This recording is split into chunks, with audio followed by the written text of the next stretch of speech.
Mr. President, the senator from Alaska. I'm grateful to the senator from Virginia for his comments, and I understand his duty calls to go to his meeting at the CIA. I'm grateful very much for your support.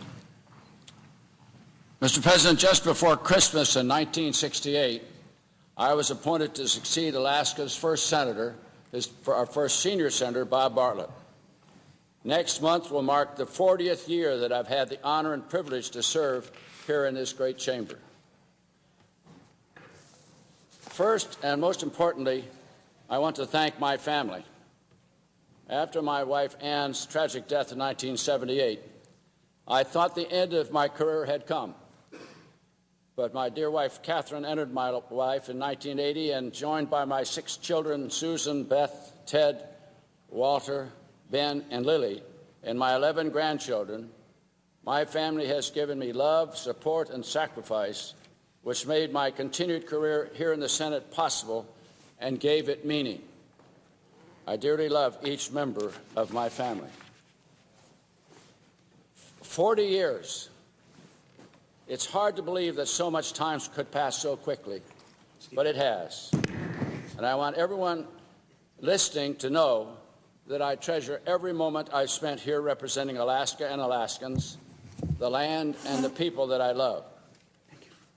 As a member of this body now, I've served as whip from 1976 to 1984, as chair of the Republican Senatorial Campaign Committee, as chair of the Arms Control Observer Group, as chair of the Ethics Committee, chair of the Rules Committee, chair of the Government Affairs Committee, chair of the Appropriations Committee, and chair of the Commerce Committee, and also had functions as the ranking member as the political change took place back and forth across this aisle. I have really a difficult time today articulating my feelings, and I hope if I puddle up a little bit, as my old friend used to say, I'll be excused. But when I came to the Senate, Alaska had been a state for less than a decade. We were then more of an impoverished territory than a full-fledged state. The commitments made by the federal government on our Statehood Act were unfulfilled, and, Mr. President, some are still unfulfilled. Alaska had not received the land and resources it had been promised. Poverty and illness reigned supreme in rural regions of our state. And I remember so well when Senator Kennedy and I went to the Arctic and examined some of those villages. It was just disaster. Our fisheries were in peril, primarily from the intrusion of foreign vessels that were anchored just a few miles offshore, 12 months out of the year. Many people doubted whether Alaska had what it took to be a successful state, and they asked whether Alaska was still Seward's folly. Mr. President, we proved that those doubters were wrong. Working with one another as Alaskans and as with great friends here in the Senate, Alaskans took control of our own destiny. In 1958, as legislative counsel for the Department of the Interior, I worked on Alaska's Statehood Act. Section 4 of that act committed Congress to settle the Alaska Native Land Claims. In 1971, Congress did enact the Alaska Native Land Claims Settlement Act, settling Aboriginal claims in our state. Native corporations established at my request to manage $1 billion paid by our state and federal government and the 44 million acre land settlement are now driving forces in the Alaska economy. In 1973, after a dramatic tie-breaking vote by the Vice President of this chamber, an amendment which closed the courts of this country to further delay by extreme environmentalists, the President signed into law the Trans-Alaska Pipeline Authorization Act. That act dramatically improved America's energy security and secured the economic future of Alaska. In 1976, Congress passed what became known as the Magnuson-Stevens Act to fight foreign fishing fleets which endangered America's fisheries.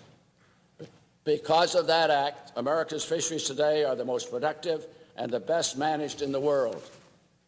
Working within the framework of these basic laws, Alaskans have labored in the appropriations and administrative process to make statehood a reality. Where there was nothing but tundra and forest, today there are now airports, roads, ports, water and sewer systems, hospitals, clinics, communications networks, research labs, and much, much more. Mr. President, Alaska was not Seward's folly and is no longer an impoverished territory. Alaska is a great state, an essential contributor to our nation's energy security and national defense. I'm proud to have had a role in this transformation. Working to help Alaska achieve its potential has been and will continue to be my life's work. My motto has been here, to hell with politics. Just do what's right for Alaska. And I've tried every day to live up to those words. I take great pride in the work of the Defense Appropriations Subcommittee, the leadership of which I have shared for almost 3 decades with my brother, Senator Dan Inouye. And I thank him for being here. He's a great American patriot and a true friend. Together, we've worked to rebuild our armed forces, to provide the support and training needed by our warfighters to meet the challenges of a rapidly changing world. Now, Mr. President, I don't have time today to recount the highlights of 40 years of work in this body. That will take a lot of time. I will take time, however, for me to acknowledge the friendships I've enjoyed with so many of my colleagues and Senate staffers. I really am grateful to every member of the Senate for their friendship, and I bear no ill will towards any member of this body. I'm most grateful for the support and counsel of my colleagues in the Alaska Congressional Delegation, my old friend in the House, Congressman Don Young, who has done so much for our state, and my steadfast partner in the Senate, Senator Lisa Murkowski, to whom I owe so much and admire so much.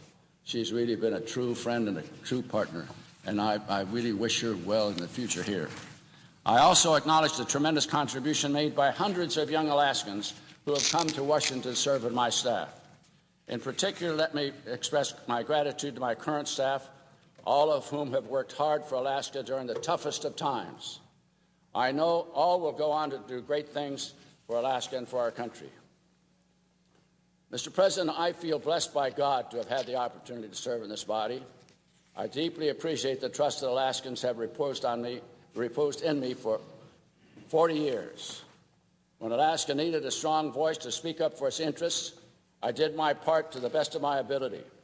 When an administration submitted legislation or a budget that ignored Alaska's legislative concerns, I urged Congress to exercise its constitutional power to redress the balance. When an Alaskan, any Alaskan, or any Alaskan entity needed help, my office was ready and did help to the maximum extent possible. I feel the same way now that I did in 1968. I really must pinch myself to fully understand that I'm privileged to speak on the floor of the United States Senate. Coming from a boyhood that I had, I could never even have dreamed to be here today. And home is where the heart is, Mr. President. If that is so, I have 2 homes. One is right here in this chamber, and the other is my beloved state of Alaska. I must leave one to return to the other. And as I leave the Senate and the work that has given me so much happiness and satisfaction over the years, I know that Senator Murkowski, Congressman Young will continue to be strong voices for our 49th state. This is the last frontier, and I also pray for my successor's success as he joins in that effort. My mission in life is not completed.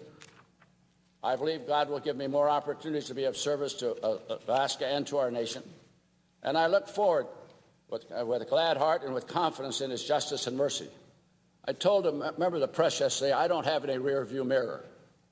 I look only forward, and I still see the day when I can remove the cloud that currently surrounds me.